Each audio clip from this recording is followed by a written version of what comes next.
کمی بیشی نہیں کرتے، یہ ایمان والوں کی بڑی شان ہے۔ ہمارے کچھ دوست جو ہے نا ایسے ہوتے ہیں کہ اگر لڑنے پہ آ جائیں تو ایک مستحب عمل کے پیچھے لڑ پڑتے ہیں، اگر ہڑپ کرنے پہ آئے تو ایک بڑے بڑے فرائض ہڑپ کر جاتے ہیں۔ یہ افراط و تفریط نہیں ہونی چاہیے، اعتدال ہونا چاہیے۔ فرض کا درجہ فرض کو دیں، واجب کا درجہ واجب کو دیں، سنت کا درجہ سنت کو دیں، مستحب کا درجہ مستحب کو دیں۔ ہاں، کئی جگہوں پہ ہم نماز پڑھاتے ہیں، ایسے لوگ ملتے ہیں ہمیں، او جی تسی پھر پگڑی نہیں بندی؟ تو پگڑی باندھ کر نماز پڑھانا مستحب عمل ہے۔ پگڑی باندھ کر نماز پڑھائے گا ثواب ہے، زیادہ ثواب ملے گا۔ اگر ٹوپی پہن کر عالم نماز پڑھا دیتا ہے یا امام صاحب نماز پڑھا دیتے ہیں، نماز ہو گئی ہے، کوئی نماز پہ فرق نہیں آیا، کوئی خلل نہیں آیا نماز پر۔ اب کوئی اس کو کہے کہ یہ لازمی باندھ کے پڑھاؤ ورنہ ہم آپ کے پیچھے نماز نہیں پڑھتے، اب سمجھ نہیں آتی۔ یہی آدمی جو اتنا سختی کر رہا ہے، مستحب پر امام پر پریشر ڈال رہا ہے، اس کی ذاتی زندگی ایسے ہے کہ اس نے لوگوں کا حق ہڑپ کیا ہوا ہوتا ہے، جو فرض ہے ادا کرنا۔ بہن بھائیوں کی جائیداد ہڑپ کی ہوتی ہے اس نے، بہنوں کا حصہ مارتا ہے، کبھی بھائیوں کا حصہ مارتا ہے، جن لوگوں کے ساتھ لین دین ہے وہاں 2 نمبری کرتا ہے یہ۔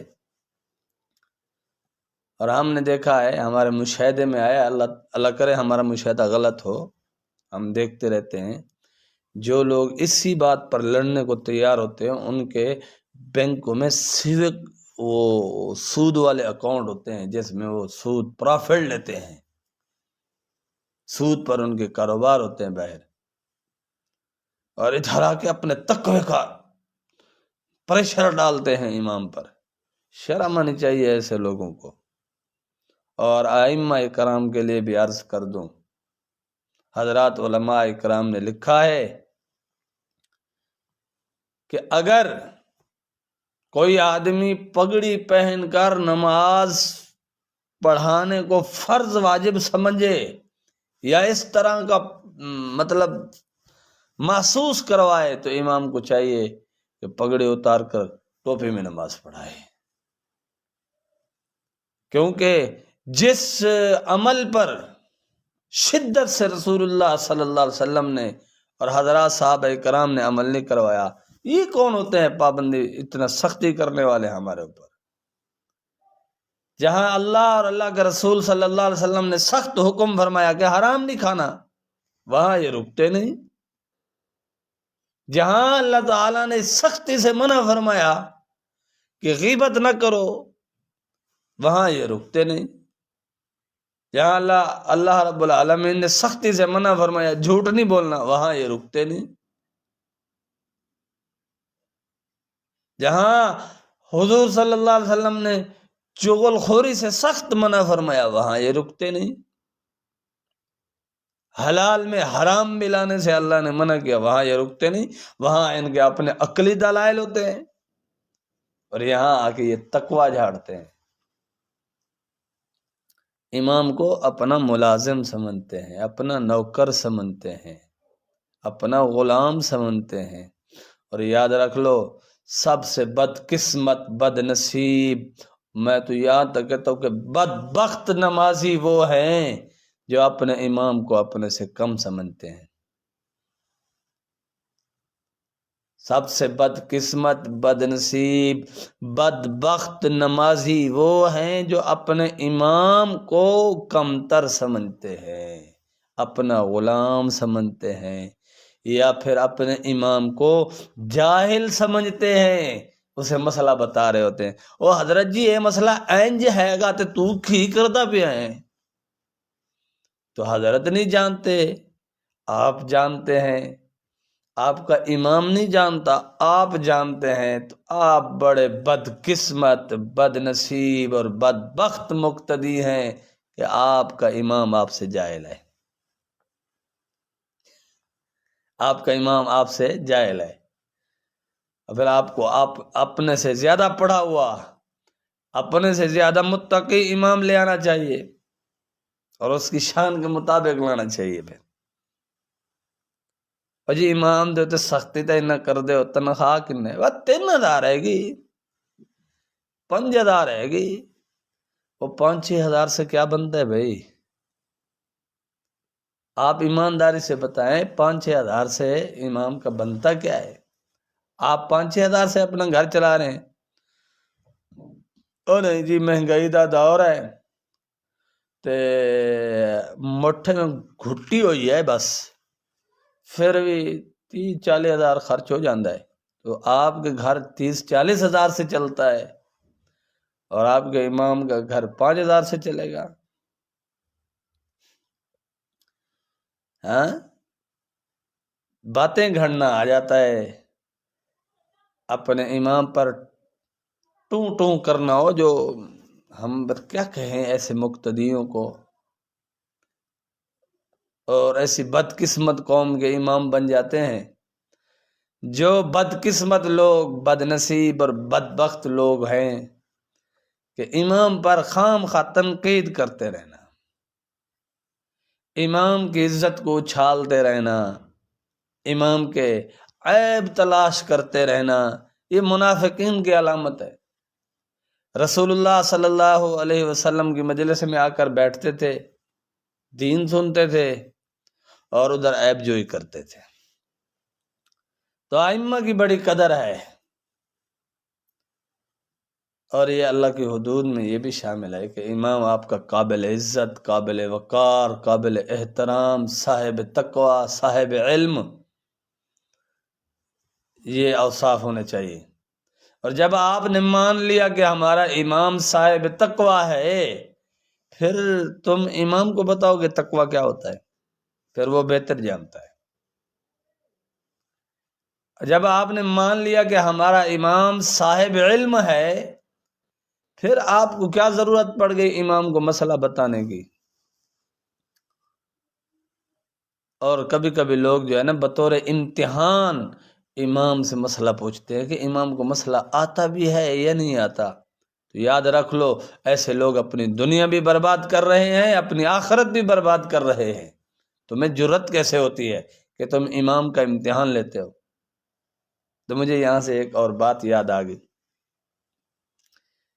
ایک عالم دین کو امام رکھنے کے لیے کسی نے اپنی کمیٹی کے سامنے پیش کیا، مسجد کی کمیٹی کے سامنے، تو عالم دین وہاں پہنچے تو انہوں نے عالم دین سے مختلف سوالات کیے، تو کمیٹی کے ایک ممبر نے کہا حضرت قیامت کی نشانی کیا ہے؟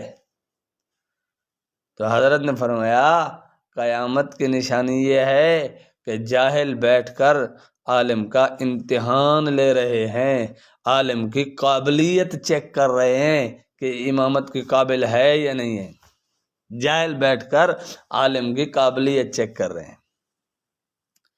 تو بہرحال میرے دوستو بتانا ہماری ذمہ داری ہے، باقی آپ کی مرضی ہے، عمل کریں گے تو انشاءاللہ اجر و ثواب ملے گا۔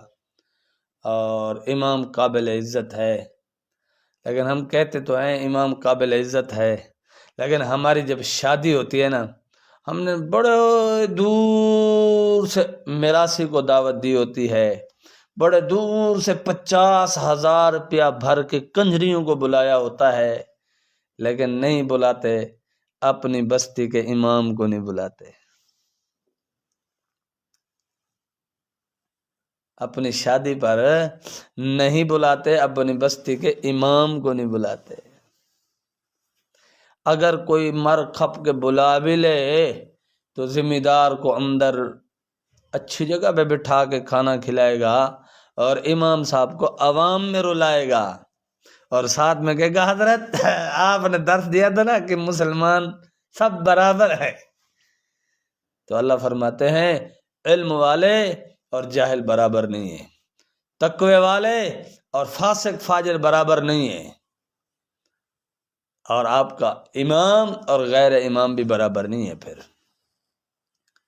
تو احساس کرنا چاہیے،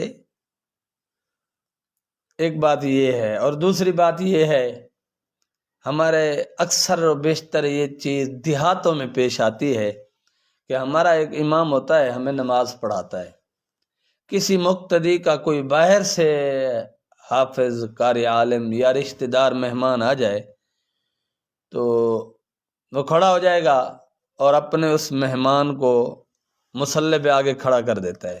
یہ شرعاً ناجائز ہے، ایسا کرنا بالکل قطعی طور پر جائز نہیں ہے، اور سارے مقتدیوں کو چاہیے کہ اس مقتدی کی کلاس لیں، اچھی طرح کلاس لیں۔ یہ بےہودہ حرکت کر رہا ہے یہاں آ کے، پھر اس کا کوئی مہمان آ جائے تو گھر میں باپ کی جگہ پہ اپنے مہمان کو بٹھا دے۔ ہاں، عقل و شعور نہیں ہے یار لوگوں میں، سوچنے کی بات ہے، سمجھنے کی بات ہے۔ آپ کا امام متعین ہے تو امام کو آپ نے اتنا کمی پولی سمجھا ہوا ہے کہ آپ کو کوئی مہمان آئے، آپ نے مہمان کو ہٹا دیتے ہیں، مہمان کو مصلی پہ کھڑا دیتے ہیں، امام صاحب کو ہٹا دیتے ہیں، اور امام صاحب بھی احساس کمتری کا شکار ہو جاتے ہیں کہ اب فلاں آیا ہوا ہے، اب میری امامت گئی، اب یہ نماز پڑھائے گا۔ ہرگز ایسا نہیں کرنا چاہیے، ہرگز ایسا نہیں کرنا چاہیے۔ امام متعین ہے، فقہ حنفی کا مسئلہ یہی ہے، امام متعین ہے، چاہے جتنا بڑا عالم ہو جائے، آ جائے پیچھے، نماز متعین امام پڑھائے گا، مقتدیوں کو کوئی اجازت نہیں ہے پریشر ڈالنے کی۔ ہاں، اتنا گنجائش ہے کہ اگر امام اپنی مرضی، اپنے دل کی خوشی اور کسی کے دباؤ اور پریشر میں آئے بغیر اس کو آگے کر دے تو ٹھیک ہے، پھر بھی گنجائش ہے۔ تو بہرحال اللہ تعالی ہمیں عمل کی توفیق دے۔